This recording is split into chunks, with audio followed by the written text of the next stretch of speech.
আমি যাকে হারিয়েছি আর সে আজ অন্য কারো জীবনের পূর্ণতা। যে হাসি একদিন আমার স্বপ্ন ছিল, আজ তা অন্য কারো ভালোবাসার প্রতিচ্ছবি। আমি যার হাতে হাত রেখে পথ চলতে চেয়েছিলাম, সে আজ অন্য কারো বাহু ডোরে নিশ্চিন্ত। যে চোখ একদিন আমার দিকে মুগ্ধতায় তাকাতো, সেই চোখ আজ অন্য কারো স্বপ্নে ডুবে আছে।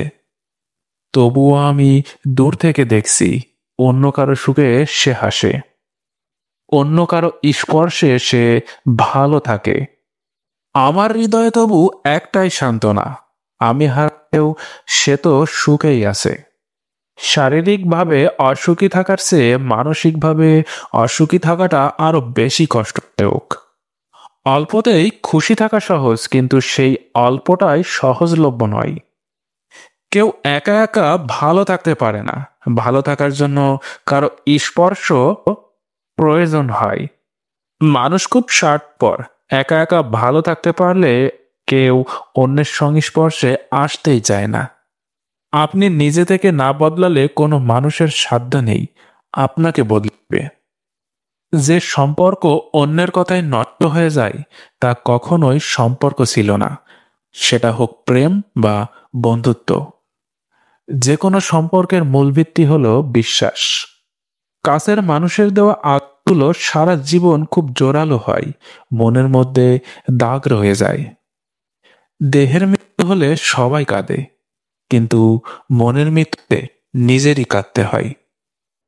যার কাছে তোমার অনুভূতিটা শূন্য, তার কাছে ভালো নেই বলার থেকে ভালো আছি বলাটাই ভালো।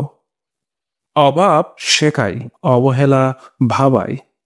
বয়স বাড়ার সাথে সাথে জীবনের রং হারিয়ে যায়, সাদা কালো একটা জীবন আমরা অনায়াসে চালিয়ে নিয়ে যাই। যত মানুষই আমাদের পাশে থাকার প্রতিজ্ঞাবদ্ধ হোক, দিন শেষে নিজেকেই নিজের পাশে থাকতে হয়। যাকে কলিজায় জায়গা দেয়া হয়, সেই একদিন ব্ল্যাকলিস্টে জায়গা করে দেয়। সম্পর্ক বিচ্ছিন্ন হতে পারে, যোগাযোগ বিচ্ছিন্ন হতে পারে, তবুও ভালোবাসাটা থেকে যায়, হয়তো আক্ষেপ, নয়তো অপেক্ষা। ধৈর্য লাগে চুপ থাকতে, তর্ক তো সবাই করে। একটা ছেলের সবচেয়ে বড় ভুল প্রতিষ্ঠিত না হয়েই কাউকে নিয়ে স্বপ্ন দেখা। কি হবে এই জীবনে এত ভালোবেসে? যাবেই তো অবশেষে। প্রাপ্তির খাতা শূন্য জেনেও ভালোবাসা যায়, তবে সে ক্ষমতা সবার থাকে না।